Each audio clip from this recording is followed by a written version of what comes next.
Okay, so I'm back with you now. We've completed pretty much the underpainting for the little Westie.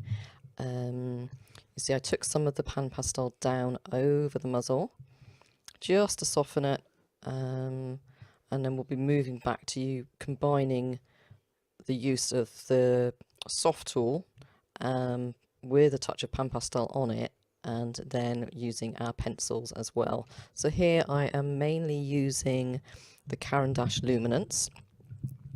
Now, because this is a commission, usually when I do tutorials, I try to limit the number of pencils where possible so that you guys don't have to go out and buy sort of like 40 pencils of mixed makes, etc. But because this was a commission, I wasn't concerned about how many pencils I used or the fact that I was using pan pastel as well. And then when I get to the bed, I'll actually be bringing in watercolor pencils. So if this was an actual tutorial, it would cost a lot of money if you didn't already have the pencils. But obviously you could have used some different brands if you had them. So what I'll do first of all is just run through the colours of pencils that I've used. Because all I'm doing at the moment on the tutorial, I've sped the whole of this, it's about an hour long, and it represents about 3 hours of work, so it's all 3 times the speed that it was actually filmed or drawn in. But hopefully it just shows you, pretty much how I'm working. So I work from the back of the dog forwards, so I find the furthest point away and work my way forwards, flicking each layer of fur out over the top. Not any area will really be brought completely to completion, because later on I need to get the bed in place before I can then work most of the right hand side of the face, because there's lots of fur that flicks out over the bed and I don't want to be putting the bed in behind the fur. I want the bed there and then flick the fur out over the top. That's how I work, quite logically. So I work from the point furthest away and work my way forwards. So you'll see also bottom right the reference image that I was saying about, with you can see the antlers and you can see the fairy lights as well, how that's lighting him up slightly differently, so I'm having to work around that. So right, first of all then I will go through all of the luminance that I've got and run through the colours. So first of all, if I give you the number, it's 866. I used a burnt sienna, 50%. Now, I'm not very au fait with luminance colours, so I am going through them and reading them off. Number 507, which is the Payne's Grey, 60%. Then we have got 906, which is our sepia, 50%. I'll use lots of greys and mid-tones, so I've got a silver grey, 002. That's a little bit like reading out bingo numbers. 093, which is the violet grey. There's some, I love my polychromos. I think they're still my favourites at the moment. I do love the Pablos. These Caran d'Ache Luminance, they've got a lovely range of soft pinky, purpley greys, which I love. So also a Payne's Grey, 30%, that's 504. A lovely range of browns as well. So this is 046, a Cassel Earth. And nice creams as well. So I've got an 872, which is a burnt ochre, 10%. I do like the fact that they've just got a percentage of a value within the pencil rather than it being a full burnt ochre. I quite like that approach. I've got a French grey, which is 808. French grey, 30%, 803. Burnt sienna, 10%, that's 862. Not halfway yet. I've got a brown ochre, 10%, and that one is 832. Ultramarine violets, that's 630. That's a beautiful soft purple colour. Again, I'm quite like I need to find a way to work these luminance into my normal work alongside my main pencils, which are still going to remain my polychromos. So I've got a brown ochre 50%, that's 836. This one is a sepia 407. Slate grey 495. That's a beautiful cool grey, very similar to the Payne's grey that I like from the Polychromas range, but just a touch lighter. I've got buff titanium 801. That's just like an off-white colour. I've got raw umber 10% 842. And I've got some of my darker blues then. Oh, this is a Payne's Grey 508, but I found Payne's Grey 508 in the luminance to be very blue. 095 is a light aubergine. Very light, dark purpley colour. And then I've got a crimson aubergine. I think it's a 599, but it might be a 559. I think it's a 599 and the paint's flicked off. I've got a burnt ochre 50%, that's 876. Then this one I would have used up in the ears. This is the anthraquinoid pink, that's 571. And then of course I've got the black 009. I have got the white, but I don't have that one here. I must have used it on something else since.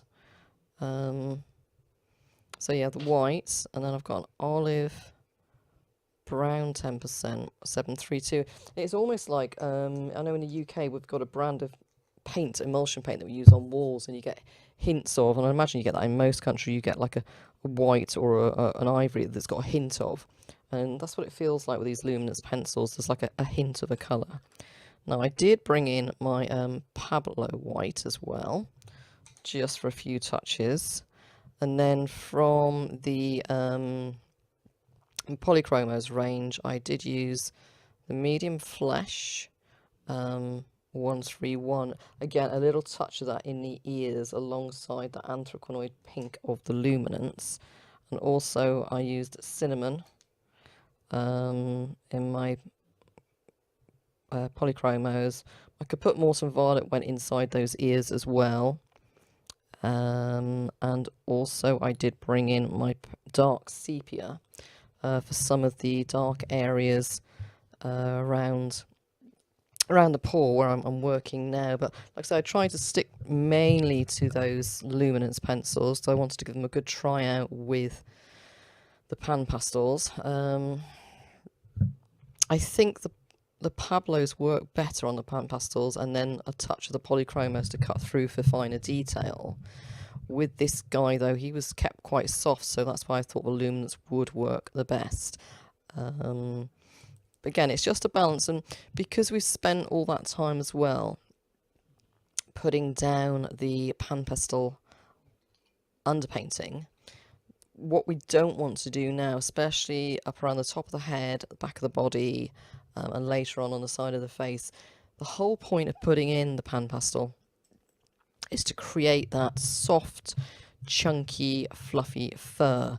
Now, if we went in there with our pencils and decided to work over the whole lot without leaving any of the Panpastel to shine through, then we'd lose that softness, that what we were intent on actively achieving by laying down that Panpastel underpainting. Yes, it does need working into the dark, the shapes cutting in around it, but we want to try, especially up around the top of the head, the back, and the side of the face, we want to try to keep that Panpastel on the surface.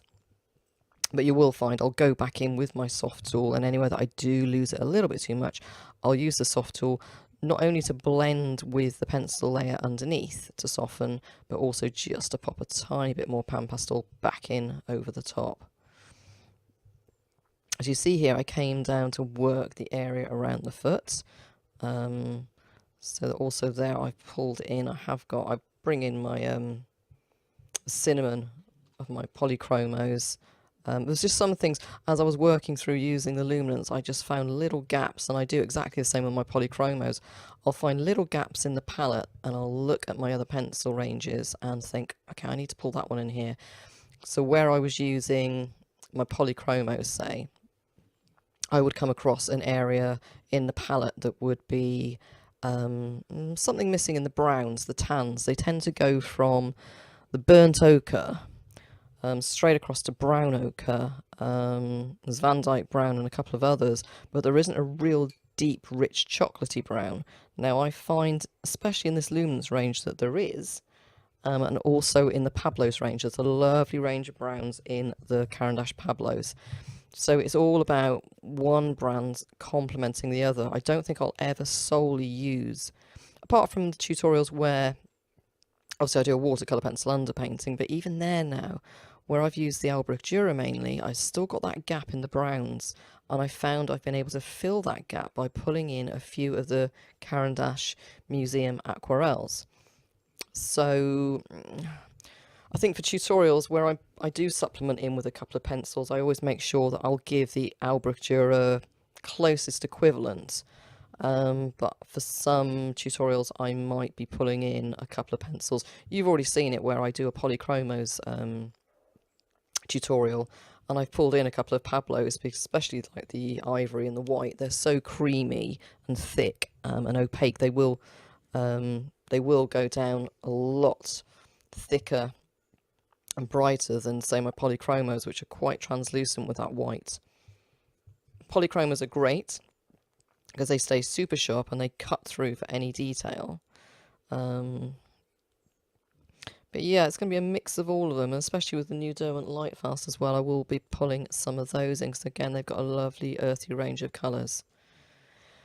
So that's me waffled about for 10 minutes about pencil colours and how I will use them. And back to this little Westie, you can see here I've just been working around the pads on his paw that you can see. The reference photo, like I say, is not great lighting there. So again, I'm drawing what I see, but I'm also thinking about the anatomy of the dog. I know that those, yes, they are shapes and shadows and hues and values, but also there is, I know that, you know, it's the shape of a dog's paw. There are pads there. There are also his claws there. So even if I can't see them, I'm looking really hard to try and find them. I know what should be there, so I'm looking to try and find them in the photo and making sure that I'm alluding to them, even if I'm not depicting them, because I cannot fully see them, if that makes sense. So it's all again about knowing your subject. And again, with this guy, it's about knowing that feeling of that fur when a dog has been clipped and has that type of fur. It's very soft, it's very silky, but it's not thin. It's nice and chunky and has substance to it. A bit like I say to you with, say, Spaniel's ears, you need to get hold of them and feel them to understand what it is you're drawing, the texture that you're trying, the weight that you're trying to create. Okay, so I'm going to dip out now and come back to you when we are working a little bit further up around the face. Okay.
Okay, so you can see here we've moved on a little bit. I've managed to work that bottom left hand area, left hand side, and I'm just pulling in some of my darker shades just to get some depth. So I'm using that dark sepia, some of those darker tones, not the black, that's too dark, but just some of those darker values. I've got that slate grey, there was the Payne's grey, dark, the sepia, 50% they call it. Just using a lot of those in underneath. It's like Castle Earth as well, which is the darker brown. I'm using those as the undertones. Then I'm also using like the brown ochre and the there's another olive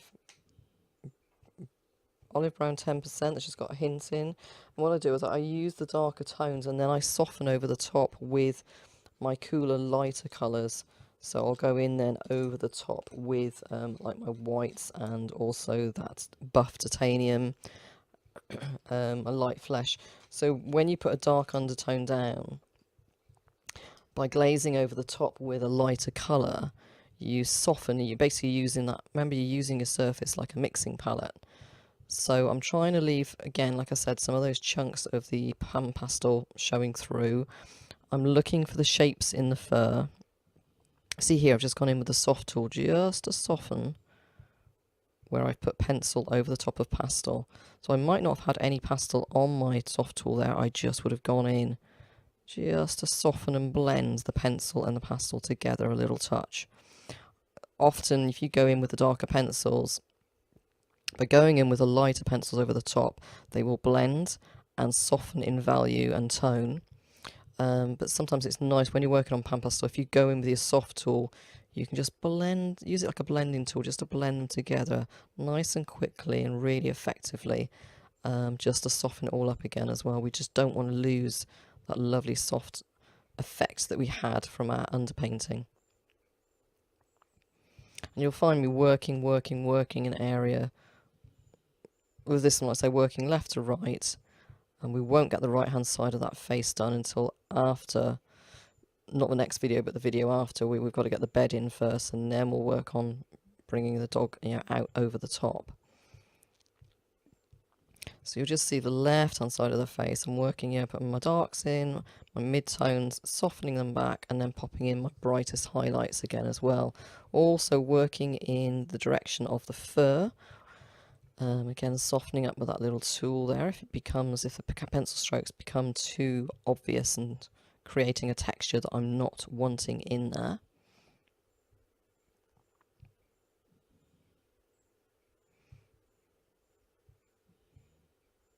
It's also, like I say, thinking about the direction of the light hitting that fur. Lots of things to keep in mind. The left hand side of the face, like I said right at the beginning when we were putting our base layers down, lots of cool shadow undertones that side with your blues and your cool dark greys, whereas over on the right hand side up through the top of that head there are more of the ochre colours.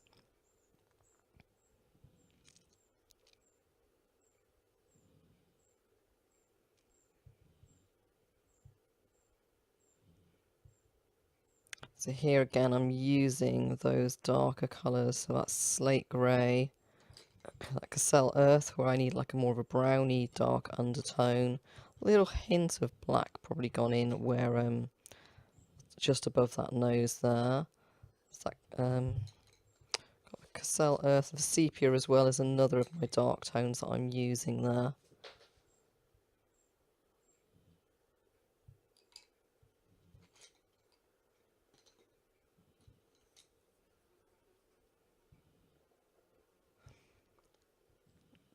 And of course, in my mind, obviously you've seen you've got the reference photos there, and also the finished portrait that you've seen of mine now. But in my mind, I always wanted to put in the reflection in the foreground, but I wasn't sure if I was going to or not. Same as I wasn't sure if I was putting in like a hint of a background. When we get to that point, he looks fab just as he is without the reflective foreground. That was something between me and myself and my client. We sort of went, yeah, let's just go for it, and it really does set it off. But at this point, I had it sort of in my mind that I might be putting the reflection in, but I kept it where I just added in that shadow underneath the muzzle, underneath the paw, along that front, just to ground the dog, just to ensure that he had something substantial weighting him to the floors, and that hint of shadow there just does it. And again, start off with, don't go in there with black straight away. Go in there with one of your darker tones and just build up, increasing that depth of value. If you just go in with black or white in the darkest and brightest areas, it's just too obvious and really noticeable. If you can avoid using the black or the white, then do so. Obviously, I have used a touch of black in this drawing, also used a touch of white in places, but more to blend with the undertones I've already got down than to use as pure pigment. Okay, so I'm going to drop out here again now, and I will come back to you again in a short while.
Okay, so I'm back with you again now whilst we tackle this first ear.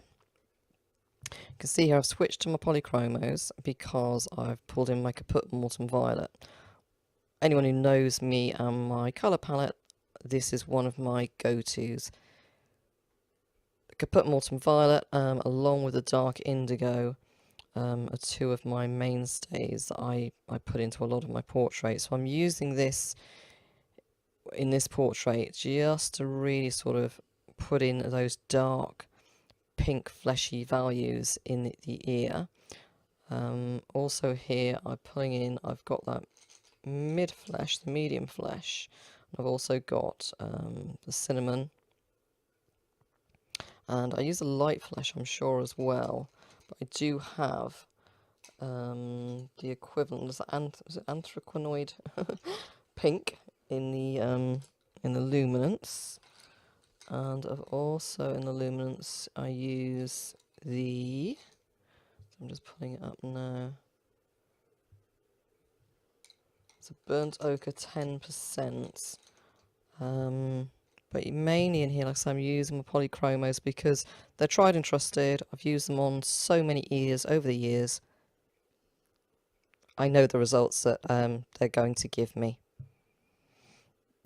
As you see, I'm started with my dark tones, coming up through to my mids, then I glaze with my lighter tones over the top. And I colour block, this is what I call colour blocking. I'm looking for the biggest shapes, filling those in, and then each layer that we do gets slightly more refined.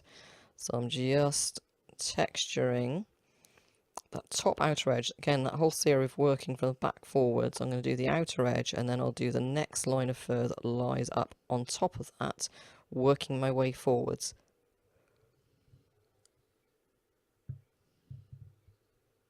I'm just coming around the ear now.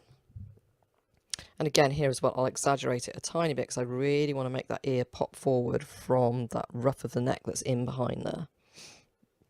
Over on this left hand side, it's that bluey whiteness again, so I'm using my silver grey here over on that side, which is a real pale baby bluey white, and that just accentuates that. And then in behind as well on that neck ruff fur that's sticking out, I've used the Payne's Grey 30%, which is again a bluey grey, quite pale and cool, and it's just right for those,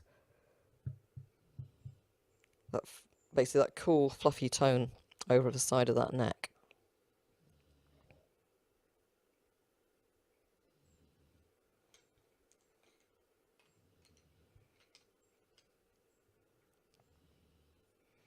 So I'm working my way from the back forwards just to get that fur right up over that ruff of that neck.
Here's where I pulled in that dark sepia as well from my polychromos, just to add. So you don't want to go in there with black. I didn't want to go in there with dark indigo, but I needed to add a darker blend to that Kaput Mortem Violet just to increase the intensity and the depth of tone, the value in those shadows of the ear. And then once those are in there, that's what then allows you to flick your light strokes, as in light colour, fur up over the top of the dark shadows, and it just sits there, really just, you know, prominently pops forward.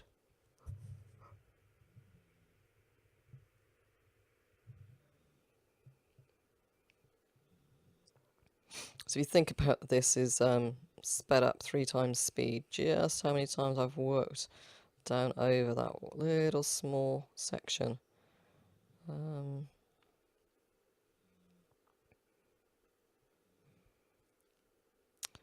Colour pencils are one of those things, yep, people say, oh, but they take so long. Yeah, they do in comparison to other mediums like possibly acrylics or especially pastel pencils or pastels. You saw how quickly I achieved filling all of that space using the Panpastels. Colour pencils is just a different process. It's all about patience, but also the fact that they take longer and they're more intensive to work with. They're much more enjoyable to work with as well, I find. Anyway, I mean, some people haven't got the patience. For me, is actually a pleasure trying to think of the words. It's actually a pleasure. It sort of relaxes you once you get in the zone. That's what it is. If you're in the zone, I loved drawing this little doggy. So once you're in the zone, excuse me, you forget about the time, you forget about how long it's taking, and as long as you've got your image of your work before you started, and then you take an image of the work when you finish a session, and you can see that you've made progression, then it's great. But sometimes you can walk away and think, oh my god, I've worked on that ear for over an hour and I can't see any difference. It's like, as long as you get to a point where you can see some progression, then that encourages you, honestly. Trust me, it does. So now what I've done the outer edge with the bright white just to enhance it, and also that slate grey, the bluey grey. And then I've brought in the ochre colours. It's like a little inner lining around the ear of like an ochre colour. So I've used that, and then I've used like the warm greys. I've got my flesh, medium flesh. I could put more some violet, dark sepia, and everything is there to create the inside of the ear, the depth. So now what I can do is go in, still working that edge of ochre, I'll say like a yellowiness in the fur up around the inner edge of that ear. But now I can start to pull the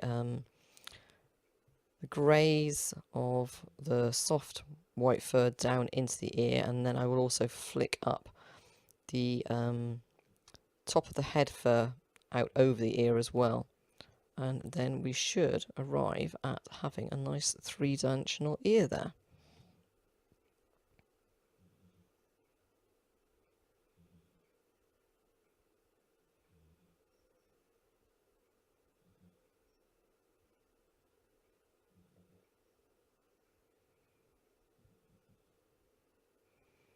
But again, all I'm doing is looking at the reference photos, looking for shapes, and looking for key points that those lines and shapes are coming out of and meeting up at.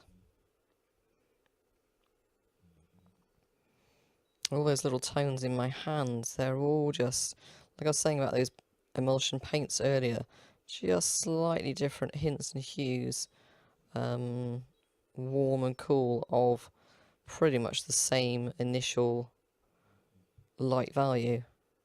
Just a little hint of blue, a little hint of warm ochre, a little hint of cool grey. That's what makes the difference, rather than a lot of problems with some beginners as they go in and will create the obvious. So, or even if you've got limited pencils, it's just, you really need to understand how to mix your colours, and how to build and blend to achieve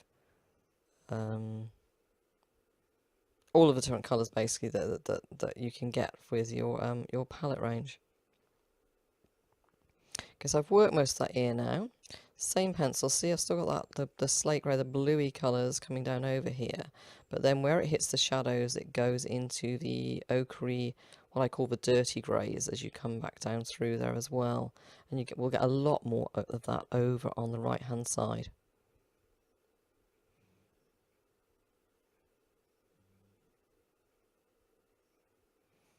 So I'm not really drawing first strokes there, I'm sort of filling in the shapes and shadows around the actual fur. And I use the pencils almost to soften any of the lines that the shadows have created.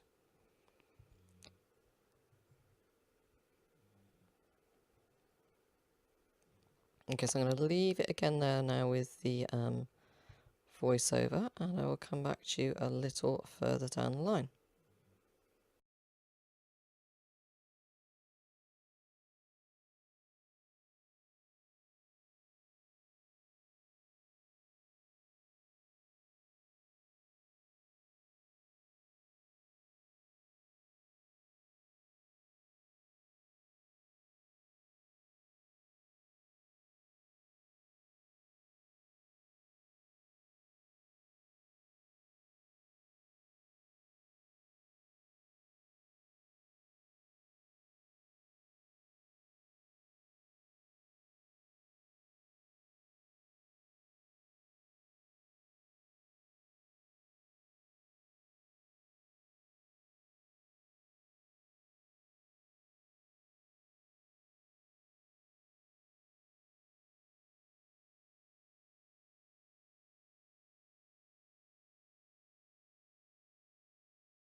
Okay, so I join you at the approaching the end of this second part of this Westie video, well, tutorial. You see, we've got the right hand ear put in now. We've got some of the work done over the right hand side of the top of that head, but we won't be touching really the side of the right hand side of the face until we've got that his bed in place underneath. So for that one, we're going to be switching over next in the next video to putting down a base layer of Albrecht Dürer. We bring in the watercolour pencils because I know that I can use those to achieve that effect of the tartan fabric, the softness that I want to achieve. Could have done it with a underpainting of Panpastel as well, I guess, but I know that I can achieve it with those Albrecht Dürers, and I wanted to get as much into this little video tutorial as possible to show that there's no rules. You can mix and match lots of mediums within one portrait, within one piece. So we'll bring this one to a close in a second, and then when we come back for part 3, it will be to lay down those foundation colours for the bed. Okay, thank you for watching this part.